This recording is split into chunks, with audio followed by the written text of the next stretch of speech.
A little boy sits at his kindergarten desk writing in his journal, and he ponders how to spell the word cabin. He takes his journal, approaches Mrs. Hensley's desk, and says, "Doesn't cabin start with a C and not a K? Because C is followed by A, O, or U, right? And K is followed by L, E, or Y." Mrs. Hensley replied, "Yes, sweetie, you are absolutely right." The little boy takes his journal and walks back to his desk with a look of deep thought still written on his face. He sits down and turns to his friend Caleb, spelled with a K, and said, "Your mama spelled your name wrong." You see, that little boy realized that his friend's name should have begun with a C. Mrs. Hensley called the little boy back to her desk and said, "You're right again, but that in most cases, people's names do not follow the phonetic rules." This boy had grasped the rules and the steps it takes to read very quickly. Unfortunately, kids all learn to read at different paces, and not all kids understand as quickly as another one might. In fact, each year students are getting further behind in reading. This is especially crucial to grades kindergarten through 3rd grade. What can we do to help bridge this gap amongst elementary students? According to the article, Teaching Reading is Rocket Science, low reading achievement, more than any other factor, is the root cause of chronically low-performing schools, and this article claims that teaching reading is the most fundamental responsibility that schools have. In this presentation, we're going to extend to you 6 steps that will help to alleviate this gap. All steps are equally important and take the responsibility of the teacher, student, as well as the parent to aid in the essential development of reading skills. We will begin today with Melissa, who will educate us on teaching children to read and the mandated assessments that are required by the Oklahoma State Department of Education. So when a student is struggling, how does the teacher know what to teach to help minimize the gap amongst his or her students? The first thing an educator must do is evaluate the problem areas. In order to close this gap, we have to look at assessments to diagnose the areas in which a child is struggling. There are 5 components of reading: phonological awareness, phonics, fluency, vocabulary, and comprehension. Currently, there are 3 approved assessments provided by the Oklahoma State Department of Education. The school that we researched uses the Dynamic Indicators of Basic Early Literacy, or more commonly referred to as the DIBELS test. This test identifies whether the student is reading at benchmark, meaning on level, strategic, meaning slightly behind, or intensive, meaning very behind. Other acceptable assessments would be the BEAR test or the Literacy First test. The Oklahoma State Department of Education requires that all skills be assessed 3 times a year, and the data compiled from these tests be reported as required by the Reading Sufficiency Act. Based on the information provided by these assessments, we have to break down the initial findings of the assessment and now have to do further testing to identify the targeted area of instruction. Such tests include beginning decoding surveys, sight word screening, and the Literacy First Phonics Awareness Survey test. From this testing, you can provide an exact diagnosis.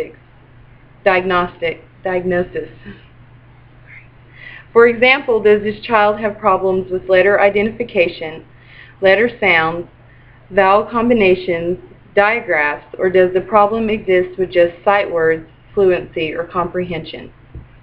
Now I will introduce Kora, who will explain diagnostic tools and the importance of parent involvement. Good afternoon, everyone. So the initial testing has been done, and we have found that numerous children are below benchmark. Now where do we go from here? Unfortunately, the state-mandated tests only tell us whether a student is reading at benchmark, strategic, or intensive.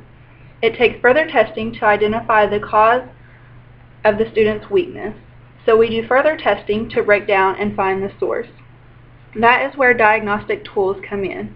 Diagnostic tools will monitor all areas of reading, including letter naming and sound identification, and will provide skill-specific tests that identify what targeted skill areas need to be worked on.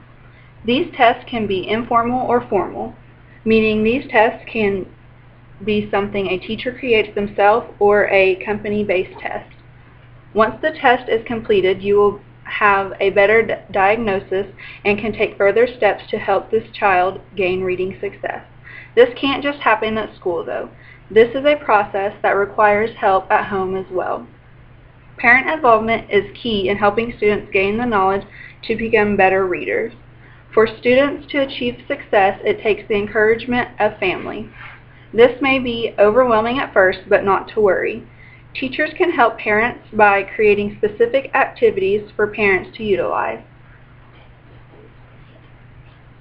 Such things include games, flashcards, etc. I have printed off some examples of activities that kids will love. Above all, remember that the most important thing that a parent and teacher can have is two-way communication. The parents and teacher must work together and provide each other with feedback and suggestions to inspire victory. Next, I will hand it over to Ashlyn, who will give you information on intervention groups, progress monitoring, and reassessment.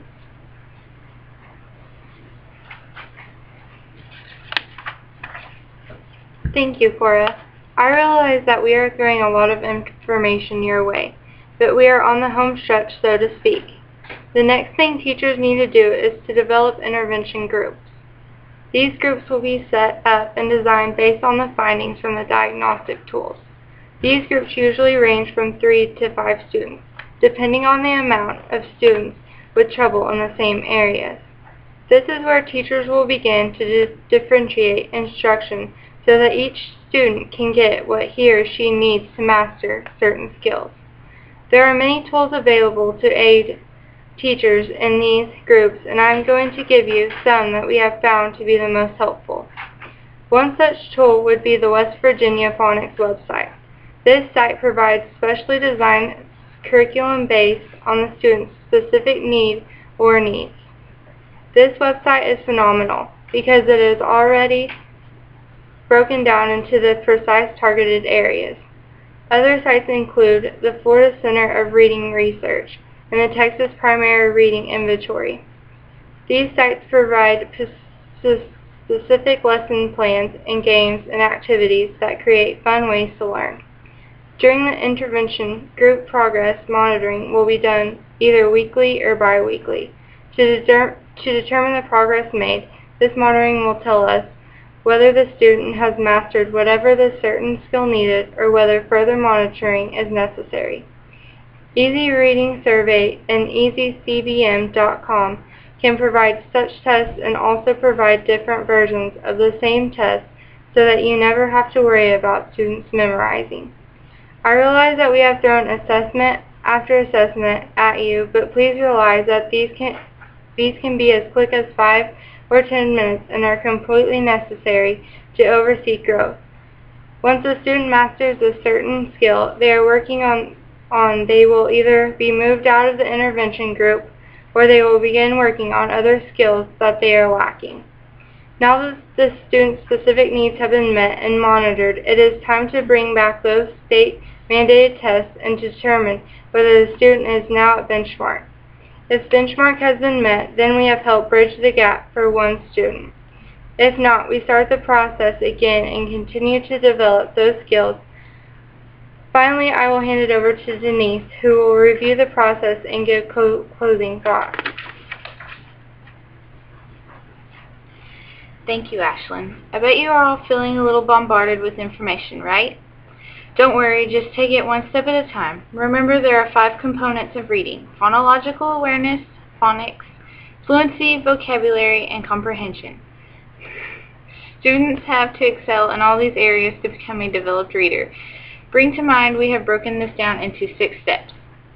1. Utilize the state-mandated assessments to find out whether the student is reading on benchmark, strategic, or intensive level. Based on these findings, you move on to Step 2, diagnostic tools. Diagnostic tools provide further assessments to break down the specific targeted area of need.